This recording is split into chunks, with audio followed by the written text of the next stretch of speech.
This lecture is on the derivatives of inverse trig functions.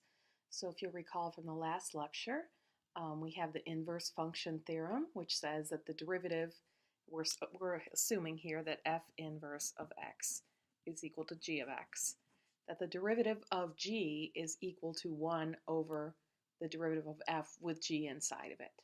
Okay, so we're going to use that now to figure out what the derivatives of our inverse trig functions are. So we're going to start out with arcsine, which is also another way to write that is g of x equals, right, this is the button on your calculator. I prefer this just because for some reason this just, I don't know, this makes me think of 1 over sine, which isn't the same thing, and so I just prefer to use this. Now I know your book uses a lot of this, but this is the same thing. Okay, so if we use this, we know if g is arcsine, so if that's the inverse, then we know that f must be sine of x, because that is the inverse, right? Arcsine is the inverse of sine.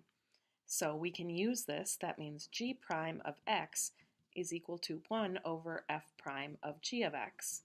So let me do f prime here. We're going to need f prime. Now this time we're actually going to do the f prime of g of x. You know, before we kind of talked about how it didn't make sense if we knew what the derivative of g was, we could just do it, but we don't actually know what the derivative of g is this time, so we're gonna come up with it now. So f prime of x would be cosine of x, and then if I do f prime of x with g inside, that would be the cosine of then arcsine. Okay. So I need to figure out now what this is. Okay, so we're going to work from the inside out. I think we've done some of these before. Basically, this is asking me for what sine of theta is, right? This is asking me for x, okay? If I work for in here, that means that sine of theta is equal to x. So if I think about my triangle, if this would be my theta, this is my right angle here, my theta, that means that I've got opposite over hypotenuse, right? I think of it as x over 1. So this is the opposite side. This is the hypotenuse.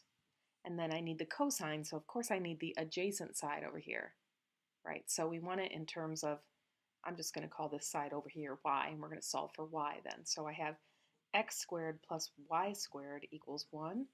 And so y squared equals 1 minus x squared. So y is equal to the square root of 1 minus x squared. Okay, oops, there we go. All right, so all I did was solve for y. So this side over here is really the square root of 1 minus x squared. All right, so now we really have, so f prime of g of x is equal to, then the cosine of this would be just, there's my adjacent side over 1. So f prime of g of x is just the square root of 1 minus x squared. So then coming back here to g prime of x is 1 over this. That means that g prime of x is equal to 1 over the square root of 1 minus x squared. And since g prime is arctan, we're going to put that in there then. The derivative of, actually, I'm sorry, not arctan, but arcsine. Arcsine of x, the derivative of this is 1 over the square root of 1 minus x squared. Okay? So let's do one more of these. Basically, all of my arc functions or my inverse trig functions can be proved like this, but I'm going to do one more here, like this. We're going to do arctan. Okay? So if y, we'll call this g of x, is arctan of x, or inverse tangent, right? It looks like this on your calculator. That means that f must be tangent. All right, so I know that g prime of x is equal to 1 over f prime of g of x. So I need f prime. F prime of x, the derivative of tangent, is secant squared of x. And so now I need f prime with g in it. So f prime of g of x is equal to the secant squared of arctan x. All right, so again, we're going to think of this as that means that tangent of theta is equal to x. So we're going to think of this as the opposite over the adjacent side. Draw our triangle in here. All right, so if this is my theta, that means x, 1, and then this must be, so my two sides are 1 squared plus x squared equals our y squared. And so then y would just be the square root of 1 plus x squared. So this is 1 plus x squared up here. Okay, so now I have, I need secant. Okay, so secant is really 1 over cosine, right? Okay, so 1 over the cosine of arctan of x squared. All right, so that means really, well, if we think about secant of theta, since it's a reciprocal of cosine, is really the hypotenuse over the adjacent side. We'll just think of it more like that. I think that's probably a better way to think of it. Am I even on the screen here? There we go. Okay. So let's just think of this as the secant, because the secant and cosine are reciprocals. So cosine is adjacent over hypotenuse, and secant is hypotenuse over adjacent. Okay, so the hypotenuse of secant, right? So that would be, let's see, my f prime of g of x would be then, my hypotenuse would go on top. It's the 1 plus x squared, right? And then over the adjacent side, which is just 1. And then it's all squared because my secant, right, is really squared. So it's the hypotenuse squared over the adjacent side squared if I square both sides. And so f prime of g of x is equal to 1 plus x squared.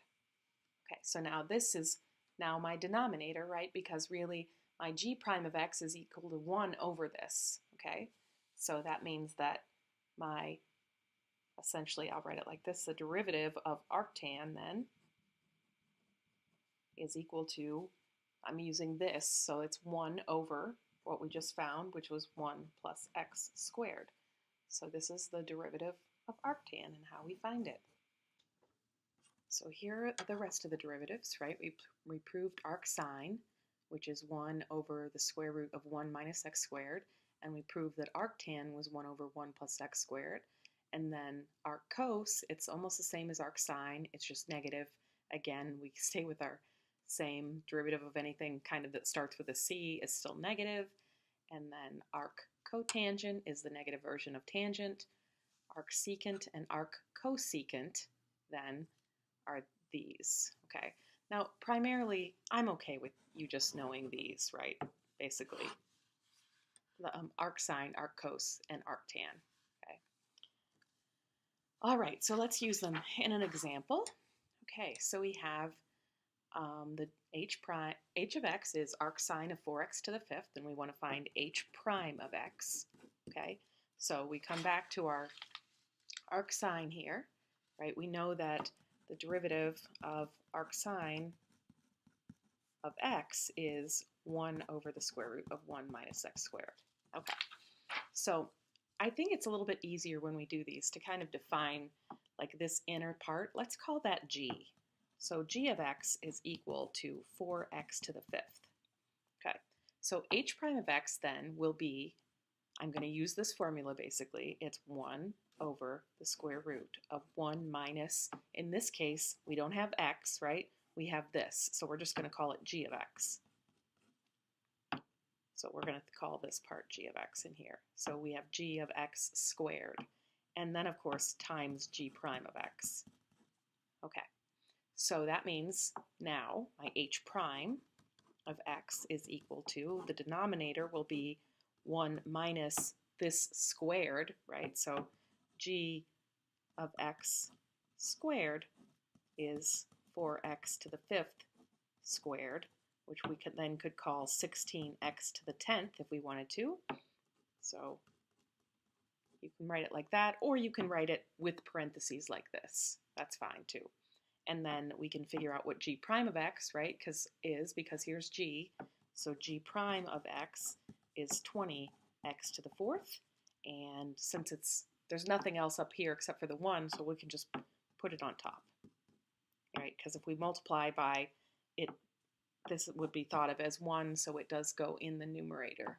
So you can just kind of set the derivatives on top. All right, so now I have a little product rule happening here, okay? So I'm going to remember that when I use the product rule, I'm going to do the derivative of this one first. That's the easy one. So that's 2x times arctan of x squared. And then I'm going to have plus, then the x squared sits here. Now the derivative of arctan is 1 over 1 plus x squared. Now this is my x, right?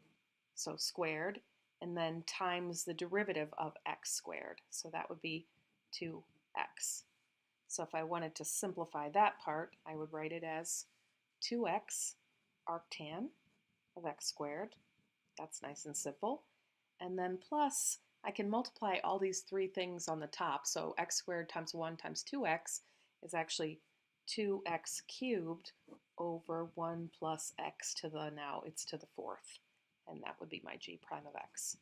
No more simplification necessary. It's just kind of nice to at least combine my numerators. Okay, so let's do another one. Let's find the equation of a tangent line to the graph of f of x equals arctan at x equals 1. Okay, so let's remember that to write an equation of a line, that would be y minus y1 equals m times x minus x1. All right, so we have x1, that is 1. So we know that this is 1 right now. We can figure out what y1 is by plugging in 1 for x. So we have f of x equals, or actually f of 1 equals the arctan of 1. So this is saying, where is tangent of theta equal to 1? Okay, and arctan is limited only right to this side of my unit circle, and so I know that there's a pi over 4 here and a pi over 4 here, but down here it's negative because my sine and cosine don't agree. Up here they do agree, so this would be at pi over 4. So that means that that my point is 1 pi over 4. So this is pi over 4. All right, so now we just need m, and m is, of course, f prime of 1, right? So first of all, I need f prime, so let's work on that. F prime of x is equal to, we just derived it, 1 over 1 plus x squared is the derivative of arctan. Yes, you do need to memorize it. And so then I'm going to plug in 1. So f prime of 1 is 1 over 1 plus 1 squared, which is still 1. So my f prime of 1 is a half. And so now I have all my parts here. And so to write it out here, specifically I have y minus pi over 4 equals 1/2 times x minus 1. And that is my equation of a tangent line with all of its parts in place. Right? The slope of the tangent line is always the derivative evaluated at the point. All right, and we'll talk about this more in class.